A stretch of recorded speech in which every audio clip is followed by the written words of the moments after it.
Hello everyone, চলে আসলাম আর একটা blog video নিয়ে। তো টাইটেল থাম্বনেল দেখে তো বুঝেই গেছো কি ভিডিওটা আমরা আজকে আমরা গিয়েছিলাম গুলমাতে বান্ধবীদের সাথে মিট করতে। তো অনেক দিন পরে বান্ধবীদের সাথে দেখা, তো এক বান্ধবী আমাকে নিতে চলে আসছিল, তোমাদের তো শেয়ার করেছিলাম। তারপরে আর এক বান্ধবীর সাইকেলে চড়ে আমরা যাচ্ছিলাম গুলমা। তো বান্ধবীরা একসাথে থাকলে তো জানোই দারুণ মজা হয়, তো বান্ধবী বলে কথা। তো রাস্তায় যেতে যেতে এই ফুল গাছটি আমার চোখে পড়েছিল, আমার দারুণ লেগেছিল, তার জন্য আমি হালকা করে একটু ভিডিও করে নিয়েছিলাম।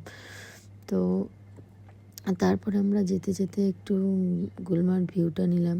গুলমা তো সবারই একটা প্রিয় জায়গা, চল ঘুরতে যাবো মানে চল গুলমা যাই, তো একটা প্রিয় সবারই জায়গা। তো এখানে আমরা কিছু ফটো ভিডিও করছিলাম, এখানে একটু মজাও করে নিচ্ছিলাম।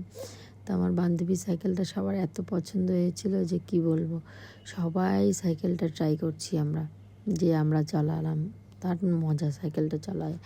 তা আমি একটু চালিয়ে নিলাম। তারপরে রাস্তায় এমন কেউ বাজছিল না, এই যে দেখো এই দাদাটাও না পেরে সাইকেলটা চালিয়েছিল, জিজ্ঞেস করছিল কি বৃত্তান্ত কী আছে, তো সবাই কিনবে। তো যাই হোক, ভালোই ছিল। তো এইভাবে আমরা দারুণ মজা করলাম। তারপরে ওখানে ফটো ভিডিওস তুললাম, আর এই ভিউটা আমার দারুণ লাগছিল। গুলমার ভিউটা সত্যি আমার খুব ভালো লাগে, তাই জন্য চলে গেলাম। তারপরে দেখো একটা স্কুটিতে আমরা 4 জন উঠেছি, 4 জন। তো বান্ধবীকে বললাম মোটেই তুই চলা। তো এইভাবে আমরা চলে গেলাম এই রেস্টুরেন্টটাতে।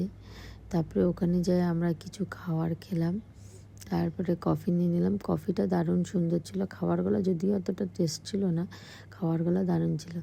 দেখো ভরা কাপে তো ভিডিও করতে পারিনি, তো এই খালি কাপেই ভিডিওটা করলাম। তো এইভাবেই আমরা আজকে দিনটা কাটালাম। ভিডিওটি কেমন লাগছে, ভালো লাগলে একটা লাইক কমেন্ট শেয়ার করো, বাই।